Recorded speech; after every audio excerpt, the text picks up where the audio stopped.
hidrokarbon tersebut. Senyawa hidrokarbon adalah senyawa yang tersusun dari atom hidrogen dan karbon. Contoh senyawa ini yaitu minyak bumi seperti bensin, minyak tanah, pelumas, aspal. Sifat atom karbon dapat berikatan dengan sesama atom karbon, dapat membentuk 4 ikatan kovalen, dapat membentuk ikatan rangkap 2 dan 3, dan dapat membentuk rangkaian ikatan panjang. Jenis atom karbon. Untuk jenis atom karbon terbagi menjadi 4, yaitu atom karbon primer, atom karbon sekunder, atom karbon tersier, dan atom karbon kuaterner. Pada atom karbon premium, yaitu atom karbon yang mengikat satu atom karbon lainnya, sedangkan sekunder dia mengikat 2 atom karbon lainnya, dan tersier mengikat 3 atom karbon lainnya. Begitu juga dengan kuaterner, tapi dia mengikat 4 atom lainnya.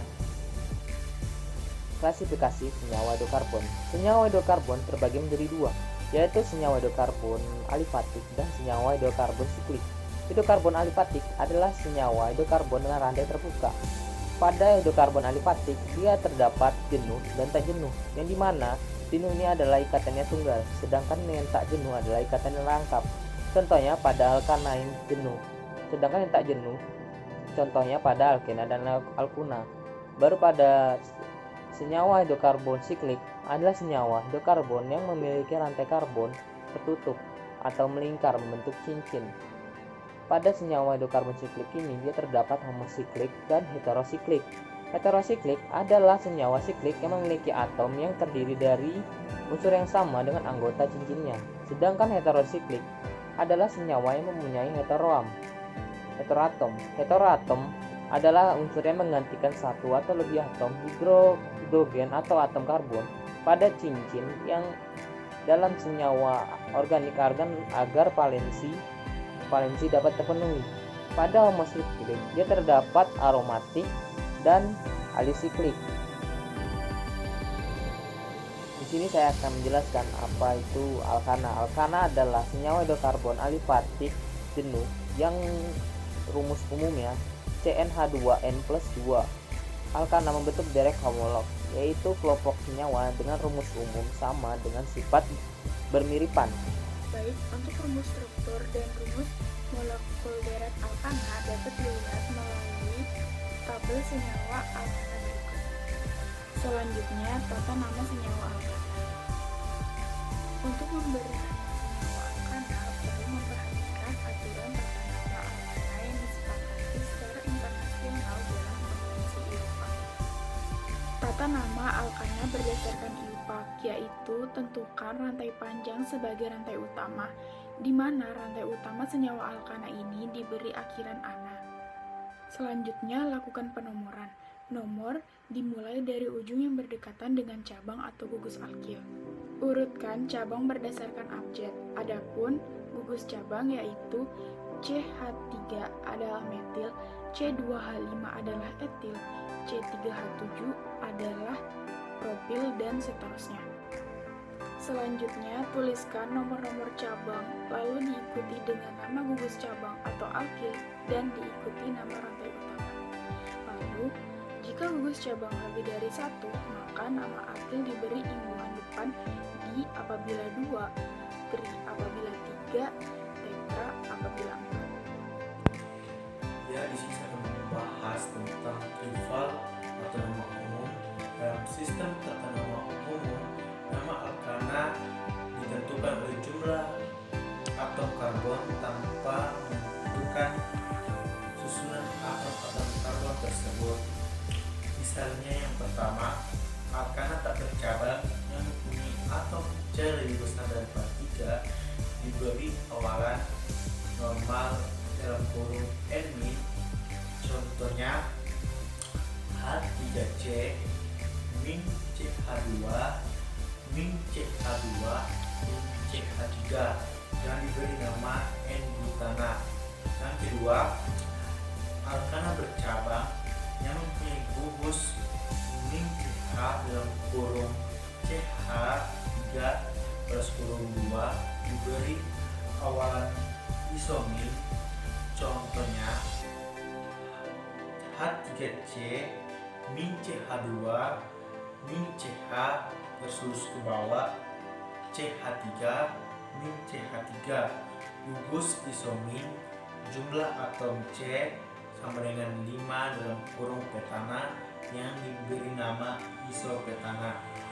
Dan yang ketiga, alkana bercabang yang mempunyai gugus min C dalam kurung CH3 balas kurung 3 diberi awalan neomin. Contohnya H3C min C garis lurus ke atas, CH3 garis lurus ke bawah, CH3 min CH3 yang diberi nama neopetana. Dan selanjutnya saya ingin membahas tentang sifat, fisis, dan kimia senyawa alkana. Sifat fisis senyawa alkana. Yang pertama, alkana merupakan senyawa nonpolar. 2. Bentuk senyawa alkana rantai lurus pada suhu kamar berbeda-beda, seperti C1 min C4 berwujud gas, C5 min C17 berwujud cair, C17 ke atas berwujud padat. 3. Semakin banyak jumlah atom karbon, semakin tinggi titik didihnya. 4. Adanya rantai cabang pada senyawa alkana menurunkan titik didihnya. Semakin banyak cabang, titik didih makin rendah. 5. Alkana mudah larut dalam pelarut organik dalam kurung pelarut nonpolar seperti CCl4 atau sedikit polar seperti benzena dalam balas kurung, tetapi sukar larut dalam air. Yang keenam, alkana lebih ringan dari air. Sifat kimia terdiri atas 5 bagian. Yang pertama, oksidasi. Oksidasi adalah alkana dapat teroksidasi, membentuk karbon dioksida dan air disertai pembebasan energi. Yang kedua, halogenasi. Alkana dapat bereaksi dengan halogen di bawah pengaruh panas, membentuk alkil halida dengan hasil samping hidrogen klorida. Yang ketiga, nitrasi.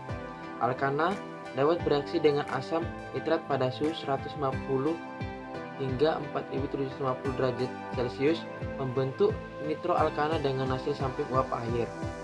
Yang keempat, sulfonasi. Alkana dapat bereaksi dengan asam sulfat berasap menghasilkan asam alkana sulfonat dan air. Yang kelima, alkana dapat mengalami reaksi isomerisasi. Yang selanjutnya, kegunaan. Kegunaan dari alkana digunakan sebagai bahan bakar. Kegunaan dari propana dan butana digunakan sebagai LPG. Selain itu juga digunakan dalam penyemprotan aerosol. Kalau kegunaan pentana dan oktana digunakan sebagai bahan bakar mesin pembakaran dalam. Kegunaan dari isoktana dan hektana digunakan dalam pengukuran angka oktana bensin. Kegunaan dari nonana hingga heksadekana digunakan sebagai minyak bakar, minyak diesel, minyak bensin, dan aftur. Kegunaan alkana dengan atom karbon 16-35 digunakan sebagai minyak, oli, dan lilin parafilin. Kegunaan dari alkana dengan atom karbon lebih dari 35 digunakan sebagai bitumen atau aspal. Selanjutnya adalah dampak. Dampak tersebut, metana dapat meledak jika bercampuran udara menghasilkan gas rumah kaca. Alkana cair mudah terbakar jika bercampur udara. Pentana, heksana, heptana, dan oktana merupakan neutroksin dan berbahaya terhadap lingkungan.